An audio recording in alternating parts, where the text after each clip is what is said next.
Hey guys, Hey, how's it going? welcome to our game of the year. I'm presenting this game. It is NieR: Automata. Make note of the capitalization on NieR. That's very important. I'm going to press any button. What? Capital R. Capital R Yes, also yes, important. yes, definitely.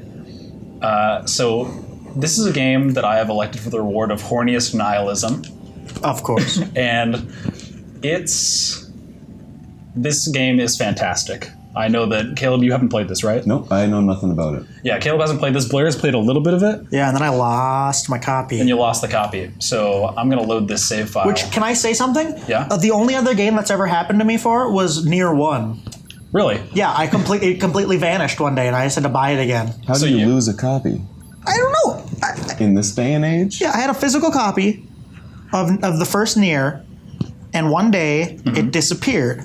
And then I was like, well, I'll get a physical copy of Automata. Like, it can't happen twice. It fucking happened again. Okay, so the tenor of the conversation around this game has been how horny it is because, those outfits are mad horny. She's literally a French maid. Yeah. But Yeah, that's some Bayonetta shit. that's some playthrough one shit. So there are 5, the game calls them endings. There are 5 quote-unquote endings. But really what it is there are 2 chapters where you play through the same events from 2 different perspectives. You've got 2B, who's the lady, and 9S, who's the dude. And the way that 9S interacts with the world is very different, so you get a whole completely different set of experiences from that. And then you enter the finale chapter, where you switch between 9S and A2, and 2B for a little while. What kind of game is this? So, Platinum? They made Bayonetta? Yes. It's Bayonetta. Okay. It's an action it's game. a It's third person. It's Platinum Combat, but this game is kind of I kind of like to think of it as a deconstruction of the shoot 'em up genre. What's a good example of a shoot 'em up game? Where you got those little tiny ships and you got to fly through the big bullets. Galaga. Oh Yes. yeah, Galaga, but more like Ikaruga. Yes, like Ikaruga. It's got a lot more style. It's like Ikaruga playing with a does. whole lot of those concepts. Yeah. So we are androids, and we are fighting robots that are taken over the Earth, sent by aliens, and humanity is living on the moon, and we are fighting in their stead for the glory of mankind. Okay. Got it. Okay, so we're just gonna drop in media res here. I'm in a carnival. This is a clown machine. Yes. Broken. Junk danger. Yes. So this game is so fucking stylish. I was just gonna say, I already like the style. Yeah. Look at this Clown party machine, tank. man. Look at this party tank. So the robots are almost universally angry at you. But these robots in this carnival are all having a good time and they're not hurting us. But you kind of see how the bullet patterns work. They're shooting balloons instead of bullets, but the bullets work just like this. I don't even need to deal with this guy right now because they just want to play. So, Of course. yes, He's a very happy tank. I'm going to get on a roller coaster. Oh, do it. 2B's going to follow me. So what is the purpose? Is there like a checkpoint you get to proceed the story? Yes. Okay. So I'm going through a story mission. Right now we're investigating a robot that went off the network. It's kind of a rogue agent that we need to deal with right now. Is this open world? There's a very large Fairly, world. yeah. Okay. So main concept of this game is you're a dude, you've got a spear or a sword or whatever, and you've also got that little robot pod. You see the black guy dancing above me? Oh, I see him. And he serves as my bullet dispensary. So you're doing melee combat and also shooting down enemy projectiles. So we get some of these guys, and if they were alive, if I wasn't super over-leveled for this, they'd be shooting their bullets at me.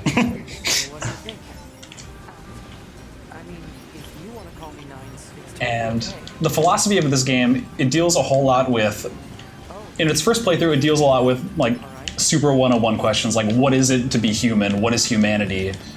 Can robots and androids actually achieve humanity?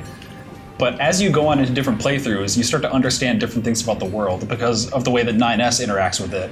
He's not a combat unit like 2B, he's a hacker. So if we get a robot here, I'm going to try to jump into his brain. Seems plausible. Yes. It's fantastic. Oh. Actually, we're just going to jump into the dome. You'll see a little bit of what's going on here. So because 9S is a hacker, he gets to actually see inside of what robots are thinking a lot of the time. And that becomes apparent with this boss, who is in the initial launch trailer of the game, or announced trailer of the game, and is probably one of my favorite boss fights in this game, just because it's really awesome.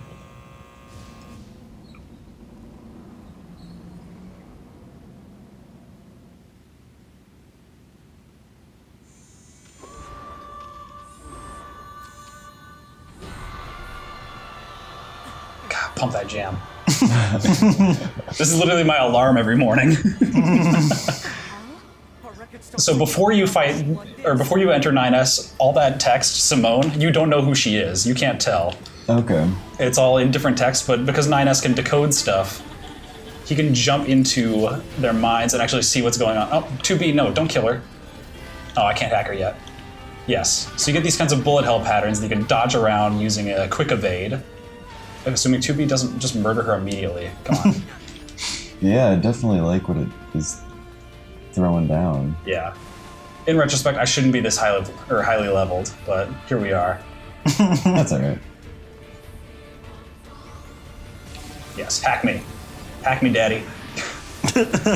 So this is a huge surprise when you get to this moment in the first playthrough because you've never seen this interface before as 2B. But 9S, this is like his core method of attack. Is he hacks into robots' brains and destroys them from the inside out. And because 9S can see inside their thoughts, he gets all the robots' backstories that you just senselessly murdered throughout the entire story. Is that the rodeo clown or whatever that we met earlier? I know exactly Clown who that robot? is. That's, Okay. that's the robot manifestation of Jean-Paul Sartre. Yes, 2B doesn't do well with hacking. 9S is much better at it.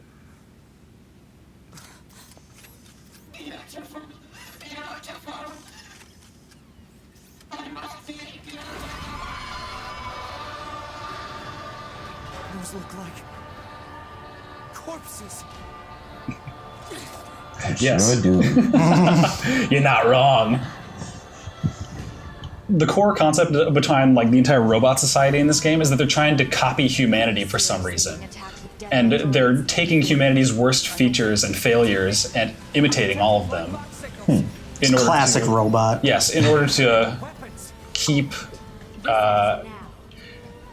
nobody knows why they're doing it until the very end of the game, which I won't spoil, but the story deals a whole lot with how we interact with one another and exactly what society means and what it is to actually make a connection with somebody. It deals with the cycles of war and it's like, what if a Metal Gear story was actually good? What are you talking about? What if it wasn't just fan service? Exactly, yeah. Yeah, that's really interesting. That's a cool concept. Yes, so I'm gonna murder this thing really quick. It's refreshing when a game has Oh, more shit. to offer. with I a killed her too story. fast. Yeah. There's a giant worm under that dress. Oh, gross. Oh wait, nope, she's gonna become more beautiful. Watch her be more beautiful. Are we gonna see the shit from the fucking launch trailer? It's entirely possible. Oh, do I have to get in there? Or no, is she just gonna... Oh, there's the worm. Yeah, yeah, that's what you're for. Yes.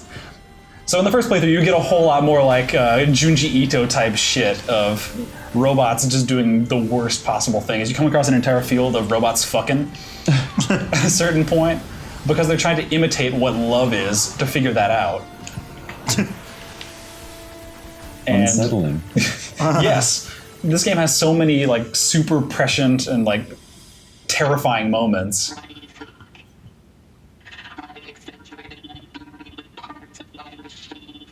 Yes, she has.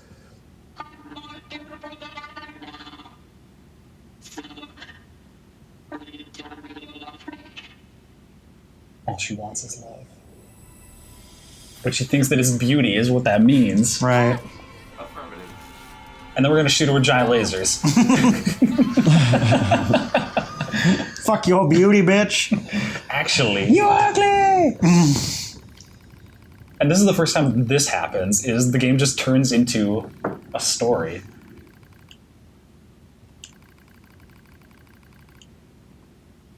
No, you haven't, Simone.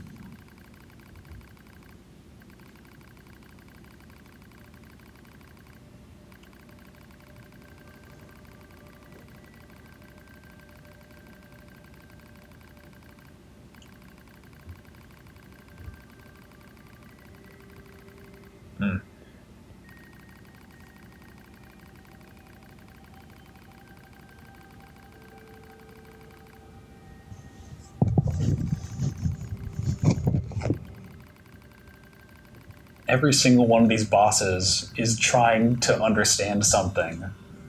entirely the wrong way. And you don't get to figure that out until How many bosses? are there? 9S. There are like a whole lot of them. Like Okay. this is one of my most favorite. This is one of my favorite bosses. But like you fight the manifestations of an entire machine network disguised as a little girl with a man's voice inside of a computer system. Like you fight two twin giant enemy crabs named Shokan and Rokan, who combine to form Shorokan. And they're all very sad. Everyone is so incredibly sad. It's because they're trying to be human. You don't want to fucking do that. If you're a robot, just enjoy being a robot. God damn. Yeah, the field of robots fucking all turn into a giant robot egg, and they poop out a more intelligent machine life form to birth it. And then you stab him in the gut, and then his brother comes out of his body. You stab them right in their babies. Yes. They cling to these ideas like love and hatred and family and sex, and they continue to repeat these mistakes in order to try to overcome what humanity is. And I'm not going to spoil the thing that happens at the end of this game. People have all heard that there is a thing that happens at the end of this game, but it's one of the most powerful moments that I've ever experienced with a video game. Spoil it for me when we're done recording. Yes, because But you're I never going to definitely play think this. that's. Wait, what? You're never going to play this game. Oh yeah, never. This doesn't. Sound, Yeah, don't spoil it this for me. doesn't sound at my Yeah, alley. Blair can leave the room. You Yeah. can tell him when I'm going to get my Xbox. I don't definitely wanna- think this sounds Game of the Year worthy. Yes, definitely. Very cool. It not only is it a moment that is like powerful from a narrative context, it's a moment that's made more powerful by the fact that this is a game, and by the fact that you repeat so many things, and by the fact that you need to invest time into it in order to really get things out of it. Now, okay, for me, as someone who is going to play it, Yes. is this when you say at the end? Does that mean at the end of the fifth ending? At the end of Route E, yes. Okay. Yeah. Literally at the end of the first route, Route A, you get a message from the Square Enix public relations team that flashes up on the screen that says, hey, congratulations, you got an ending and we're really happy for you. But listen, if you hit continue, there's going to be more stuff. Like they have to hold your hand to get through another thing. And in the first playthrough, you do a whole lot of side quests and you really explore the world. But in the second playthrough, you realize you're in the same world and your side quests have all carried over. So each playthrough gets successively faster Okay. as you get through the game. So really it's like 2 playthroughs of one story and then 1 playthrough of a third story. And that entire process can take like maybe 20 hours. Damn. Yeah, Is it PS4 only? I believe so. Yeah, I think so. Yes. It might be How on much PC is it now. right now? Do you know? I believe it's still full price. It goes on sale that's every once in a nice. while. Probably pick it up tonight or tomorrow. Won't look her way, won't look her way, won't look her way, won't look her way.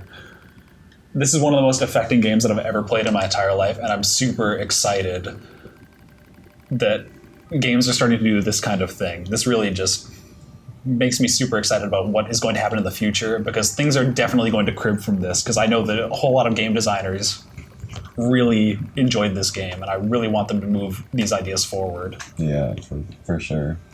What else did these guys make? So Yoko Taro is the game's director. You might have seen pictures of him. He wears a giant, big, round, scowling head Yeah, You know? and a bathrobe. and a bathrobe. Yeah. I don't think so. So Yoko Taro made Drakengard, which is like that was fantasy, correct? Yeah, it's the game on PS2 where half of it is flying a dragon and half of it is like Dynasty Warriors. Okay, I don't know. So it's like, yeah. And then he fucking also dope. and then he also made NieR, Gestalt and Replicant, 2 separate games that both tell the same story, but like from different perspectives. Kind of still playing with this perspective issue. Yeah. And that game was not kindly reviewed, but people who really dragged through it were super It's because, deep on Yoko Taro and what he did. yeah. It's kind of the Suda 51 thing where, like, Yes. if you get past all the jank, It's like the sweary 65 thing. yeah, if you get past all the jank, there's something awesome in there. Yes. But Automata is like that without the jank. You mean the hacking? No worries. No worries. Us scammers are pretty good at that kind of thing. I've got your back anytime. Yes. Yes, you do, 9S. And with that, I think that's what I want to say about this game. This is definitely worth anyone's time. If you've got a PS4, just pick it up. Don't like seek out spoilers for the thing that happens at the very end of the game. Yeah, I just personally want to know. No, yeah. It sucks that it's going to get spoiled for me, but I'm just interested. Yeah. And there's so many other cool things in this game. Like, the menus are cool as hell. You learn that... I'm not going to spoil that because that's also a cool moment. But a thing that I also really like, just one last thing, is the chip system. So this is going to be like your skill loadout, your perk loadout. And you start with only that top layer like unlocked, and you have to buy memory expansions to slot in more chips to be able to do different things. And also... Mega Mini. Yeah. Yes, and also there are chips that deal with your HP gauge. Like, you need to budget for your UI as part of your system, and the way that it represents that is super cool. And also you can just remove your OS chip, and then you die. That's awesome. That's a very nice patch. Yes. What happens now? Main menu? Oh, no. No. You're just dead. Buy a new game.